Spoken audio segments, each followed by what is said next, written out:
بسم اللہ الرحمن الرحیم۔ السلام علیکم خواتین و حضرات۔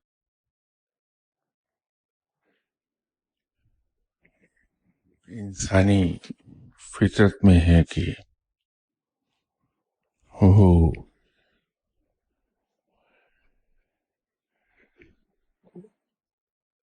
بری چیزوں سے پرہیز صرف اسی وقت کرتا ہے جب اسے برا سمجھنے لگے۔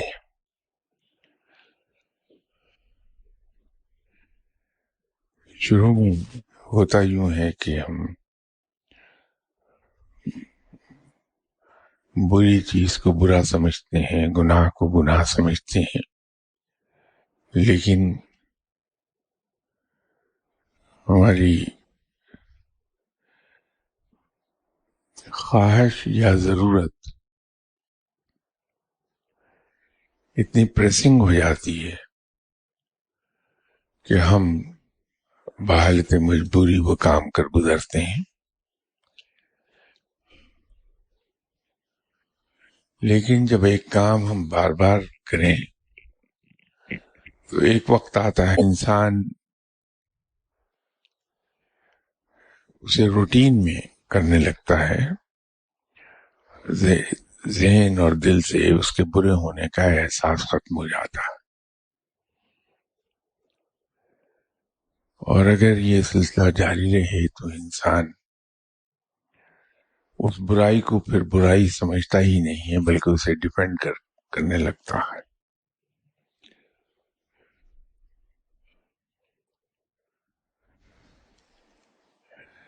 یہ جو ہم سنتے آئے ہیں بچپن سے کہ جب ہم گناہ کرتے ہیں تو دل پر ایک سیاہ ڈاٹ لگتا ہے، اور اگر اس کو ہم فوری طور پہ پریونٹ نہیں کریں تو وہ سیاہی کا دھبا پھیلتے پھیلتے بالآخر پورے دل کو کور کر لیتا ہے۔ اس سے اصل میں مراد یہی ہے جو میں نے آپ سے عرض کیا۔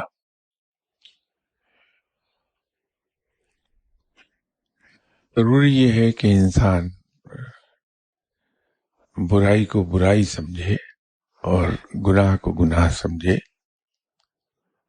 تو ہی جا کر انسان پھر برائیوں اور گناہوں سے رکا رہتا ہے۔ لیکن آج کل ہمارا معاملہ کچھ ایسا ہے کہ مختلف ریزنز سے ہمارے یہاں برائی کو ہم برائی نہیں سمجھتے، اسے کرتے چلے جاتے ہیں۔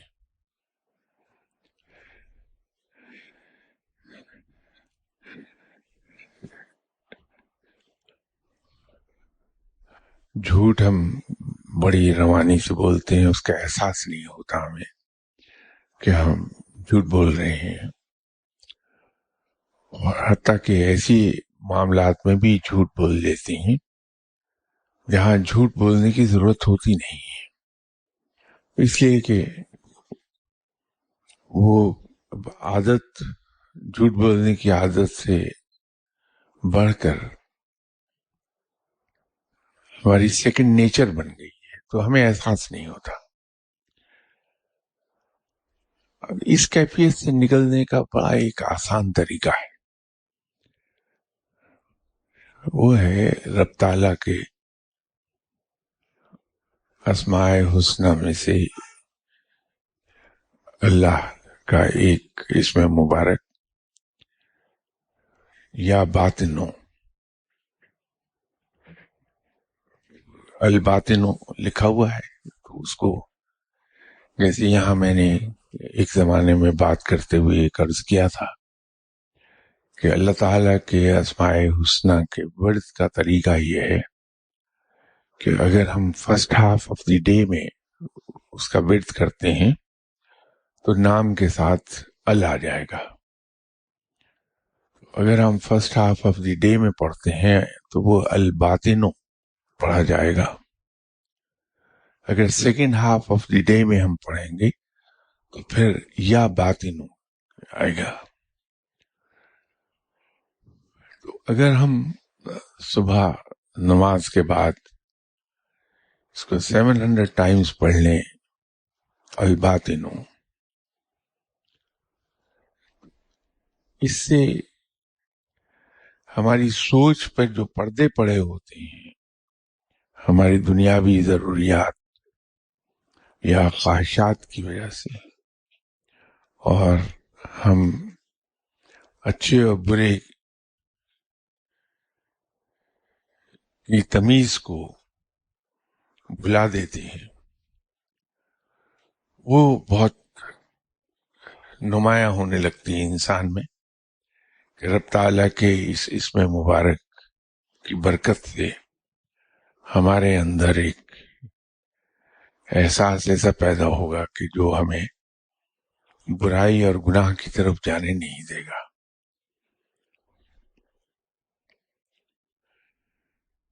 یہ میں جو عرض کر رہا ہوں کہ یہ جانے نہیں دے گا، تو اس میں ہماری اپنی ول ضرور ہونی چاہیے برائی سے رکنے کی. خواہش ہو ہمارے دل میں، ارادہ ہو، اسے پڑھا جائے تو ہم پہچان پائیں گے کہ کیا اچھا اور کیا برا، کیا کام ہمیں کرنا چاہیے، کیا نہیں کرنا چاہیے. یہ حص ہماری بڑی اسٹرانگ ہو جائے گی. اور اگر ہم عشاء کے بعد اس کو ہم پڑھیں گے 1300 مرتبہ، تو یہ قرب الہی کا ذریعہ بننے لگے گا. لیکن قرب الہی کا حصول صرف تسبیحات سے نہیں ہو پائے گا.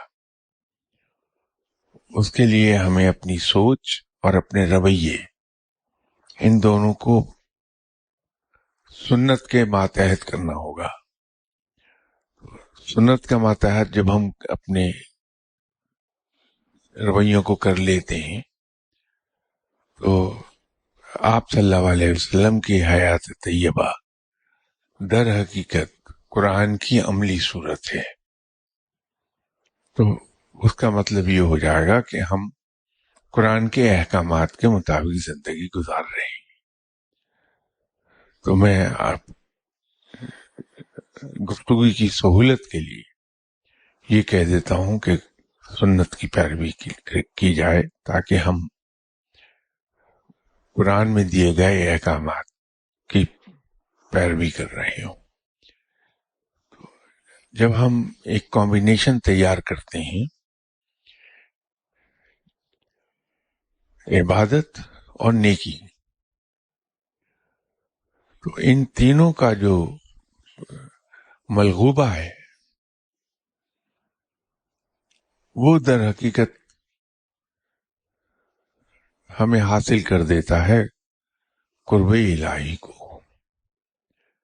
اکیلے تسبیحات، اگر آپ نے تسبیحات پہ زور دیا اور میری طرح نہ اعمال ٹھیک ہوئے، نہ میرے رویے ٹھیک ہوئے، تو رب تعالیٰ، کیونکہ رب تعالیٰ کی دوستی کا آسان ترین، اس کو حاصل کرنے کا آسان ترین طریقہ یہ ہے کہ ہم اس کی مخلوق سے پیار کرنے لگیں. تو جب انسان کسی سے پیار کرتا ہے تو نہ تو اس کی توہین کرتا ہے انسان، نہ اس کی خامیوں پر نظر رکھتا ہے، نہ اس سے کوئی توقع رکھتا ہے ریٹرن میں اپنے پیار کی، نہ اس سے کسی جواب کی کہ جواباً وہ پیار کرے ہم سے. اس کی بھی توقع نہیں رکھتا. تو جب تک کہ ہم خلق خدا کے ساتھ پیار نہیں کرتے، ہمارا رویہ سنت کے مطابق نہیں ہوتا. کہ سنت یہی ہے کہ آپ صلی اللہ علیہ وسلم نے اپنے دشمنوں سے بھی پیار کیا ہے. آپ صلی اللہ علیہ وسلم نے کبھی اپنے کسی دشمن کی بھی عیب جوئی نہیں کی ہے. آپ صلی اللہ علیہ وسلم نے دیتے وقت یہ نہیں دیکھا کہ یہ دوست ہے یا دشمن.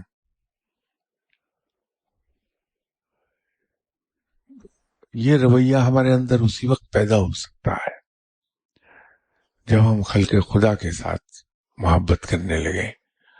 تو جب ہم خلق خدا کے ساتھ محبت کرتے ہیں تو رب ہم سے پیار کرنے لگے گا. تو یہ رویہ ہمیں اپنانا ہوگا.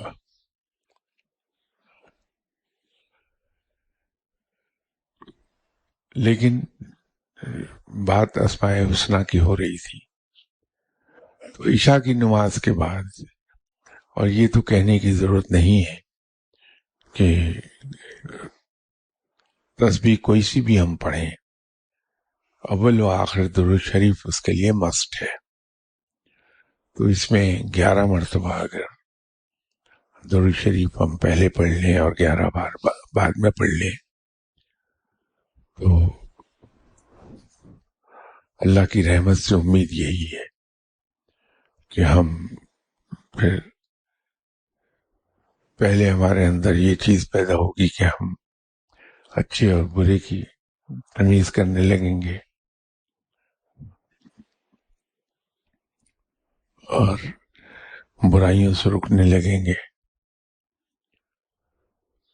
نیکی کی طرف راغب ہو جائیں گے. تو اس کے نتیجے میں امید یہی ہے اللہ کی رحمت سے کہ پھر ہمیں اللہ کی دوستی نصیب ہوگی. شرط وہی ہے جو میں نے آپ سے عرض کی کہ اسی پر نہ رہیں ہم کہ ہم تسبیح پڑھ رہے ہیں، بلکہ اپنے رویوں کو درست کرنا زیادہ اہم ہو جائے گا.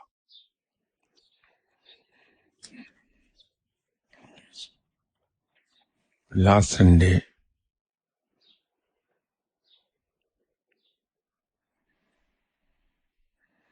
یہ سوال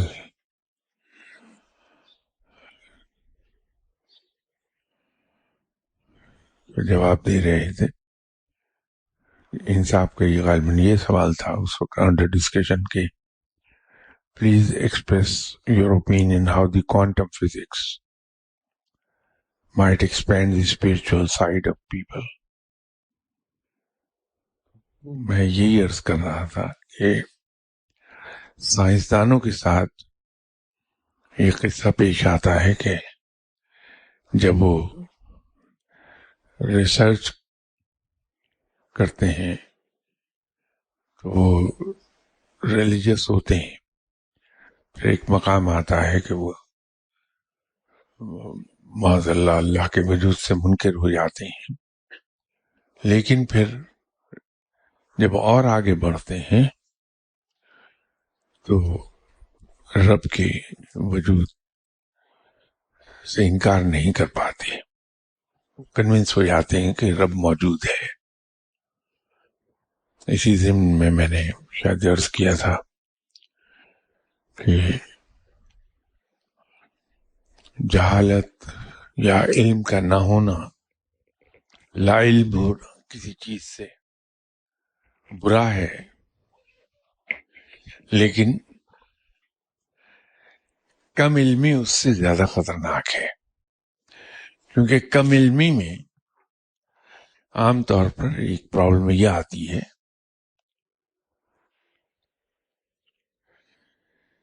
کہ انسان اس دھوکے میں مبتلا ہو جاتا ہے کہ میں بہت کچھ جانتا ہوں.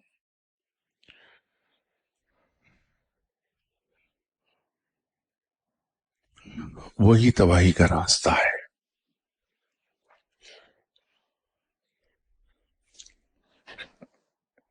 جہاں انسان یہ سمجھنے لگے کہ میں دوسروں سے اچھا ہوں، یہ کہنا تو بہت ہی خوفناک ہو جائے گا کہ میں سب سے اچھا ہوں. یہ خیال کہ میں دوسروں سے اچھا ہوں، بہتوں سے اچھا ہوں، یہ بھی خطرناک ہے، بات تباہی کی طرف لے جائے گی. انسان اس وقت تک سیکھتا ہے، آگے بڑھتا ہے، جب تک کہ اس کے ذہن میں یہ خیال رہتا ہے کہ میں کچھ نہیں، مجھے بہت کچھ سیکھنا ہے.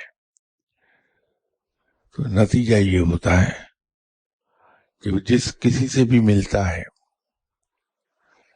اس سے کچھ نہ کچھ سیکھتا ہے، اور یہ سیکھنے کا عمل ساری عمر جاری رہتا ہے.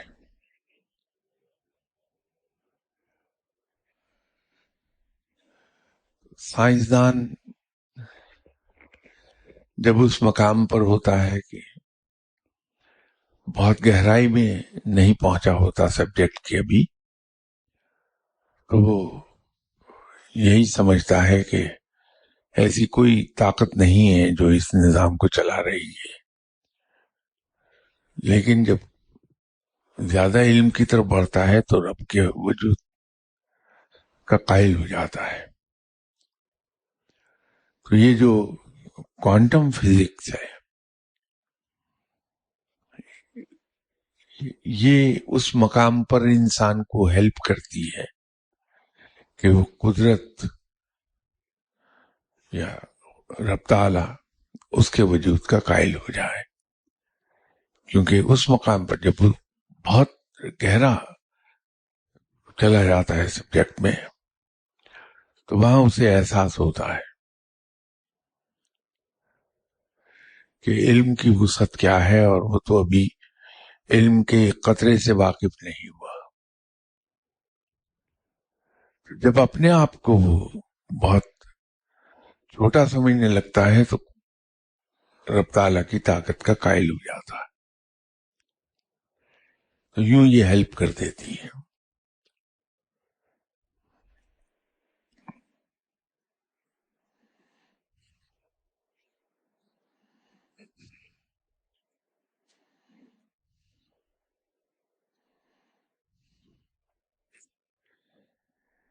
ان کا تیسرا سوال،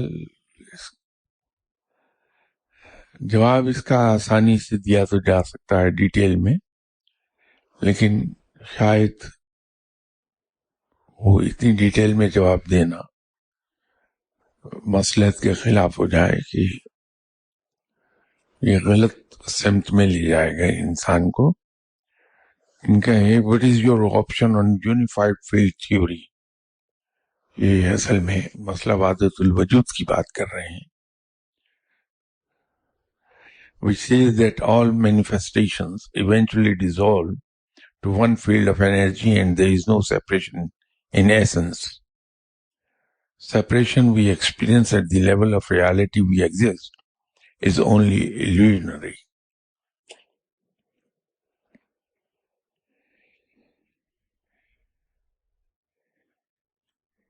یہ جو یونیفائڈ فیلڈ تھیوری ہے،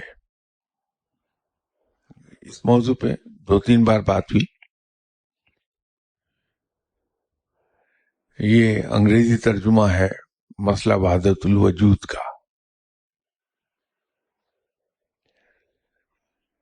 اس کی ابتدا بحث کی ڈالی تھی محی الدین محمد ابن عربی نے.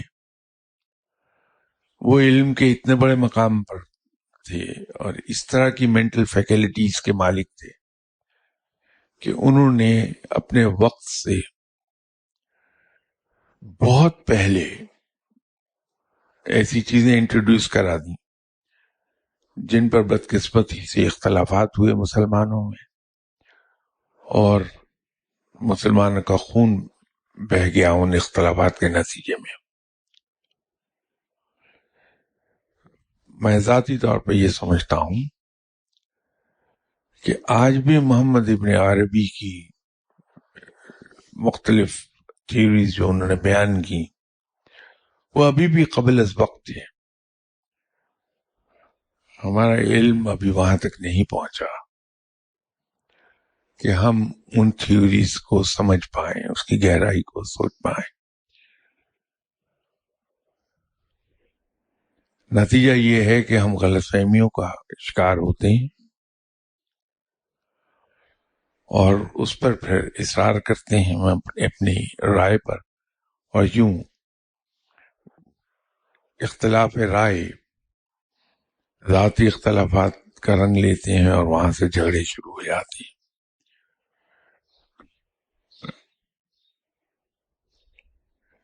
یہاں اس جگہ ہم اپنی گفتگو کو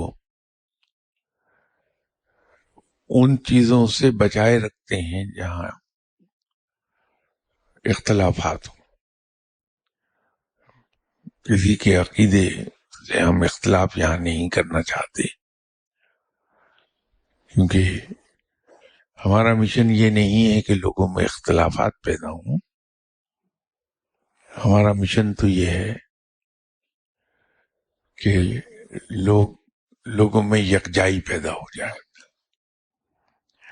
ان معاملات کو اوائڈ کرتے ہیں جن سے کسی کا دل دکھ جائے، دل آزاری ہو جائے، کسی کے عقیدے پر انگلی اٹھے. میں اس سوال کا جواب اس گہرائی سے نہیں دے پاؤں گا جس گہرائی سے ان سوال کرنے والوں نے جس توقع سے کیا ہے، کیونکہ اس میں پھر دوسروں کی دل آزاری ہوتی ہے اور مسلمان دوسرے کی دل آزاری سے بہت دور رہتا ہے. اس کے لیے میں معافی چاہتا ہوں.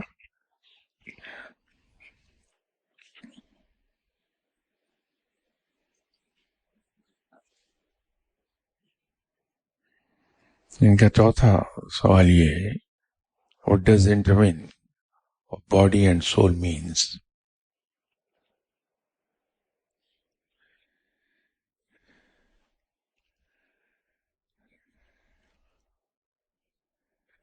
ہمارا جسم،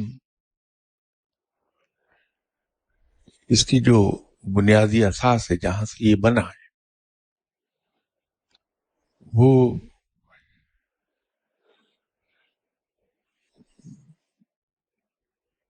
پانی کا ایک قطرہ ہے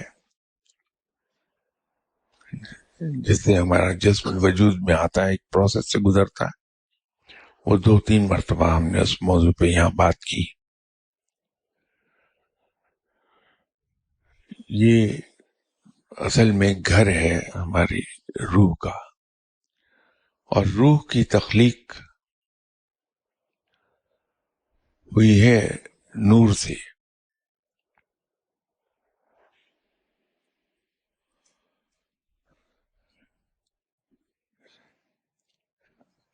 اب ہوتا یہ ہے کہ ہمارے جسم میں ایک نفس ہے،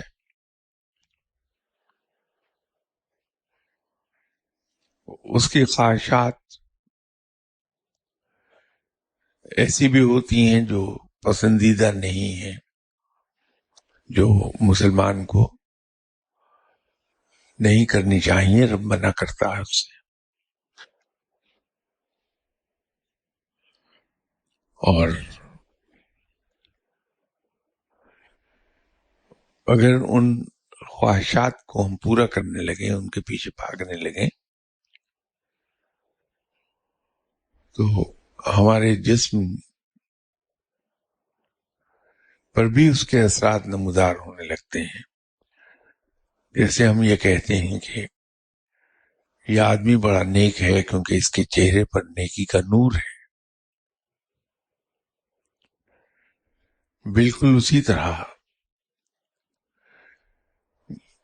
ہمارے چہرے سے گناہوں میں لتھڑے ہونے کا بھی احساس ہونے لگتا ہے. وہ چہرہ بے نور ہو جائے گا. ہماری روح پھلتی پھولتی ہے، صحت مند ہوتی ہے، توانا ہوتی ہے، جب ہم نیک کام کرتے ہیں، جب ہم اپنا تعلق رب کے ساتھ مضبوط رکھتے ہیں،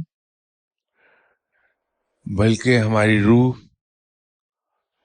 رجوع رکھتی ہے اپنے خالق کی طرف،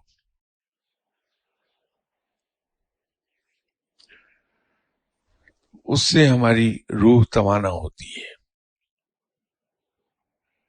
اب اگر یہ ہو جائے کسی طرح، جو کہ ممکن نہیں ہوتا، لیکن 1 منٹ کے لیے ہم فرض کر لیں کہ ہماری روح تو توانا رہے، لیکن ہمارا جسم جو ہے وہ ہمارے نفس کی تابعداری کرتا ہو، تو دونوں 180 ڈگریز اپوزٹ ہو جائیں گے ایک دوسرے کے، جو کہ ممکن نہیں ہوتا۔ البتہ یہ ضرور ممکن ہے کہ ہم اپنے نفس کی مخالفت کریں، اس کو کچل دیں ہم، اور ہم اس راستے پر چل نکلیں جو رب تعالیٰ نے بتایا ہے، اور اس کا پریکٹیکل ڈیمونسٹریشن آپ صلی اللہ علیہ وسلم نے دکھایا۔ اگر اس راہ پر چل نکلیں تو ہمارا جسم بھی نیکی کی طرف چلا گیا اور ہماری روح بھی نیکی کی طرف چلی گئی، تو یوں یہ انٹرٹوائن ہو جائیں گی جسم اور روح۔ عبادات روح کی غذا ہے، اور اپنے جسم کو نیکی کی طرف راغب کرے کہ ہمارے آنکھیں کوئی گناہ نہ کریں، ہمارے ہاتھ گناہ نہ کریں، اس طرح دوسرے اعضاء، تو نیکی کی طرف چلے جائیں گے ہم، تو یوں یہ یکجا ہو جائیں گے نیکی کے لیے، اور اسی سے چہرے پر نور پیدا ہوتا ہے، آنکھوں میں چمک آتی ہے انسان کے۔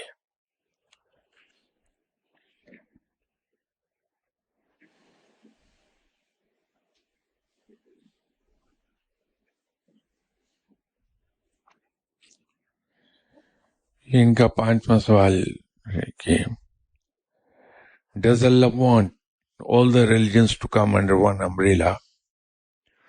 If so, how this will be achieved?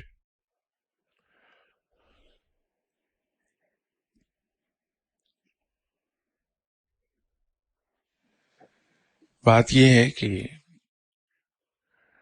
جتنے بھی الہامی مذاہب ہیں، الہامی کتب ہیں، وہ در حقیقت ایک ہی ہیں۔ فرق یہ ہے کہ جس زمانے میں جو کتاب اتاری گئی ہے وہ اس زمانے میں کئی انسان کی ذہنی سطح کے مطابق تھی۔ انسان ترقی کرتا گیا، اس کا ذہن ارتقائی منازل طے کرتا گیا، اس کا علم آگے بڑھتا گیا۔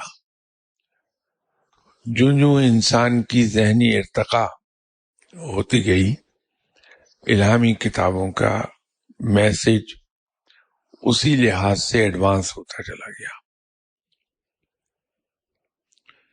حتیٰ کہ آپ صلی اللہ علیہ وسلم کے ساتھ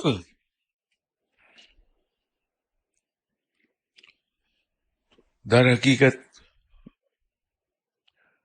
یوں سمجھنا چاہیے کہ ہر الہامی کتاب پہلے سے اتری ہوئی الہامی کتاب کا نیا ایڈیشن تھا، تو نئے ایڈیشن میں بہت سی ایڈیشنز اور ہوتی گئی، نالج ایڈوانس ہوتا گیا۔ جیسے ہم کوئی ایک سبجیکٹ مثال لے لیجئے، کیمسٹری. کلاس 6 میں جو کیمسٹری پڑھتے ہیں ہوتی تو کیمسٹری ہے، لیکن اس کا اسٹینڈرڈ وہ چھٹی کلاس کے اسٹوڈنٹ کی ذہنی سطح کے مطابق ہوتا ہے. میٹرک میں ہم کیمسٹری پڑھتے ہیں، ہوتی وہ کیمسٹری ہے، لیکن وہ اس کتاب، اس کیمسٹری کے نالج سے ایڈوانس نالج ہوتا ہے جو ہم نے کلاس 6 میں پڑھی ہے.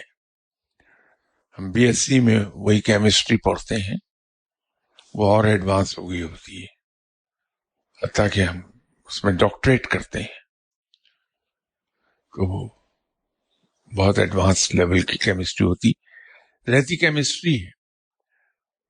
ہم یہ نہیں کہہ سکتے کہ جو کلاس 6 میں ہم نے پڑھی تھی وہ کیمسٹری نہیں تھی.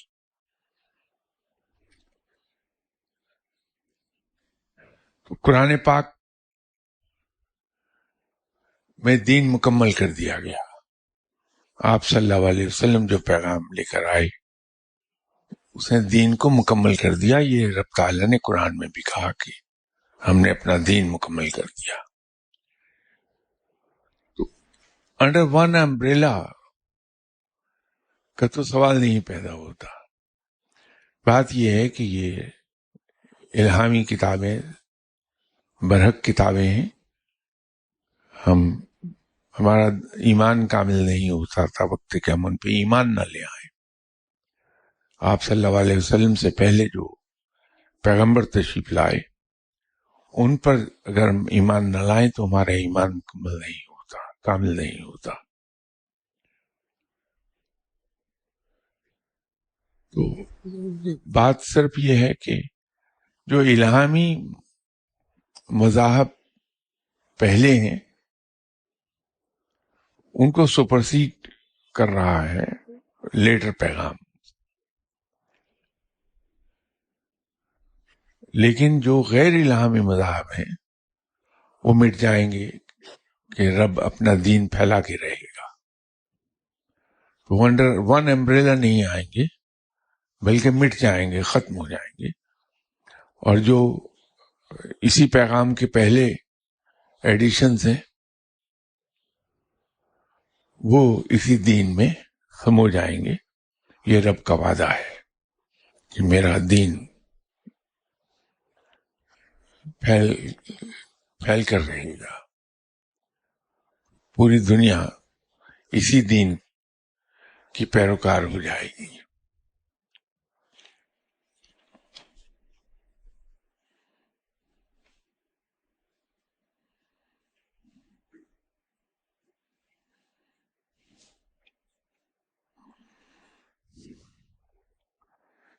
ان کا ایک سوال یہ ہے کہ do you see the role of religion future increasing اور decreasing? If it does increase in certain parts of the world and decrease in other parts, what are the implications?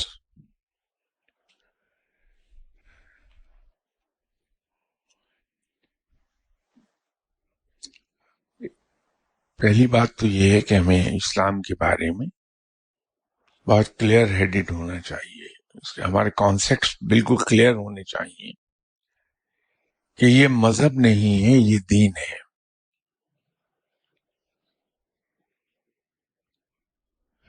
تو ہماری زندگی میں اس کے رول کا انکریز ہونا یا decrease ہونا اس کا سوال ہی نہیں پیدا ہوتا، اس لیے کہ مسلمان کی تمام تر زندگی اس دین کے ماتحت ہے جو رب تعالیٰ نے آپ صلی اللہ علیہ وسلم کے ذریعے ہم تک پہنچایا ہے.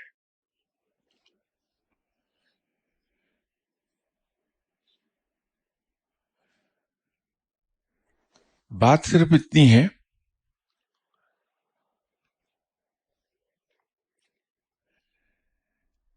ہم کس حد تک اپنی زندگیوں کو دین کے مطابق کرتے ہیں.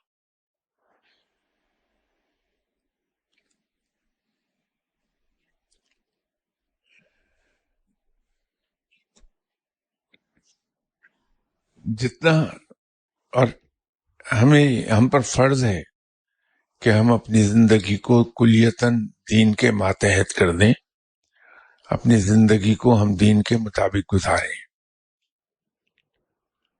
یہ ہم پہ فرض ہے. اور جہاں کوتاہی ہم کریں گے اس کے لیے ہم آنسریبل ہیں اللہ تعالیٰ کو.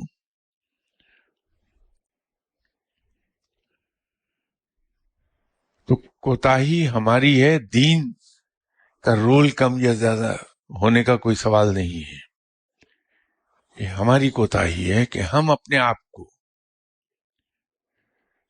دین کے ماتحت کس ڈگری تک کرتے ہیں. ہمیں اپنے آپ کو 100% دین کے مطابق ڈھالنا ہے. دین ہمارے مطابق نہیں ڈھلے گا. تو اس لیے دین کے رول کو ڈٹرمن نہیں کیا جانا چاہیے، بلکہ یہ ایگزامن کیا جانا چاہیے کہ ہم نے اپنے آپ کو دین کے مطابق کتنا ڈھالا ہے.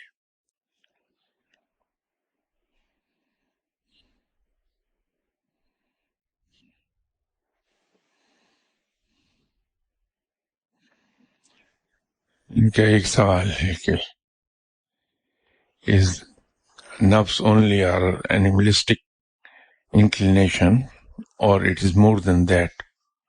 What is the nature of nafs?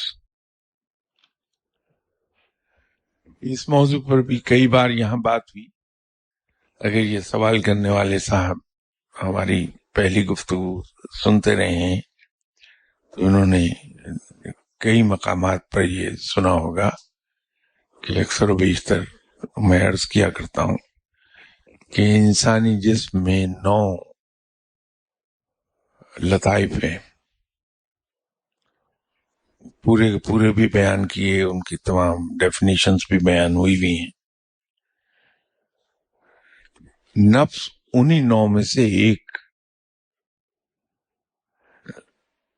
لطائف، انہی 9 لطائف میں سے ایک ہے. اور یہ ہمیں برائی کی طرف راغب کرتا ہے.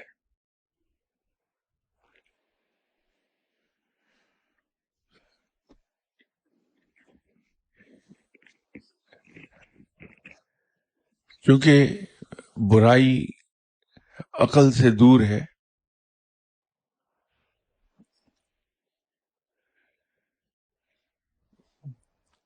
تو ہم اس کو حیوانی خواہشات کا بھی نام دے دیتے ہیں، جو نفس کی خواہشات ہیں. It's a matter of only expressing one own self, کہ آپ اس کو نفسانی خواہشات کے لیجئے، حیوانی خواہشات کے لیجئے، شیطانی خواہشات کے لیجئے، بات ایک ہی ہے. تو یہ جو برائی کی طرف راغب ہم ہوتے ہیں اس کو ہم نفس کہتے ہیں، اور وہی اس کی نیچر ہے.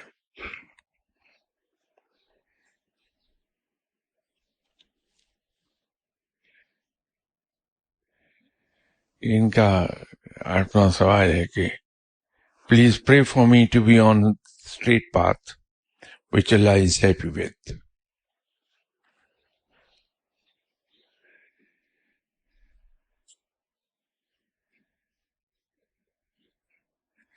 ہمیں یہ سوچنا چاہیے کہ پیغمبر تو اللہ کے بڑے پسندیدہ لوگ ہوتے ہیں، اللہ کے بہت مقربین میں سے ہوتے ہیں. رب تعالیٰ اپنے پیغمبروں کی دعائیں سنتا ہے.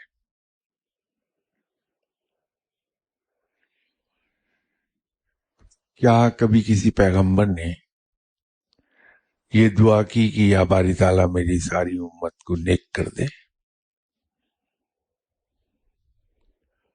انہوں نے تو تبلیغ کی، اور اس سلسلے میں انہوں نے مصائب بھی اٹھائے، تکلیفیں بھی برداشت کی ہیں، مشقت بھی اٹھائی ہے. اور پھر ہمارے یہاں نیکی اور برائی دونوں کے لیے اجر اور سزا ہے. سزا و جزا کا نظام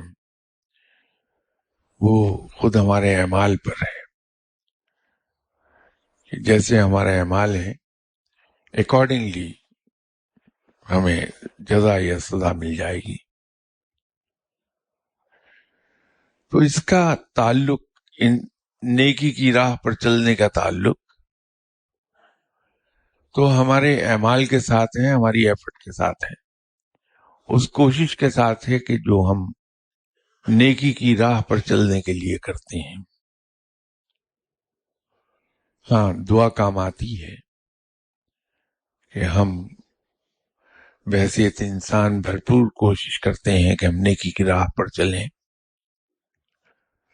اور رب تعالیٰ سے دعا کرتے ہیں کہ یا باری تعالیٰ تو ہمیں نیکی کی توفیق عطا فرما.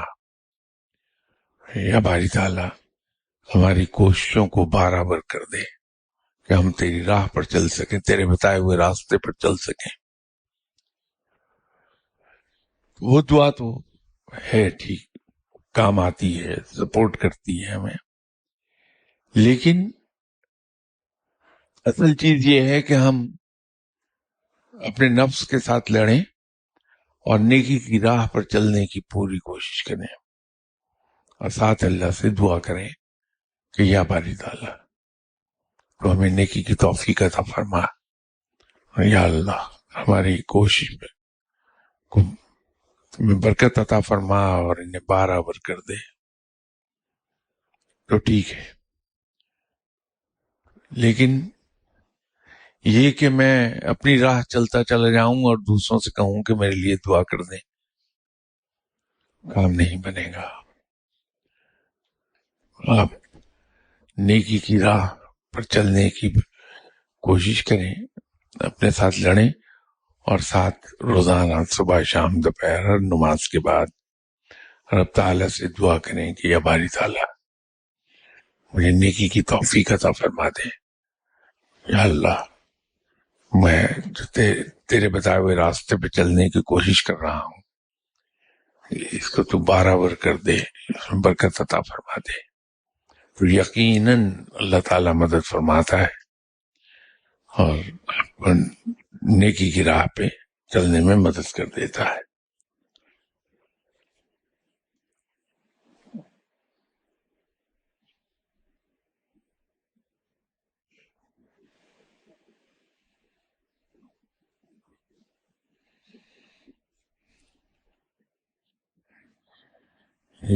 صرف ایک سوال کا باقی رہ گیا، وہ انشاءاللہ تعالیٰ نیکسٹ سنڈے اس پہ بات کریں گے. اس کے بعد دوسرے جو سوالات ہیں وہ پھر ان پہ اس وقت تک کے لیے اجازت. خدا حافظ. السلام علیکم.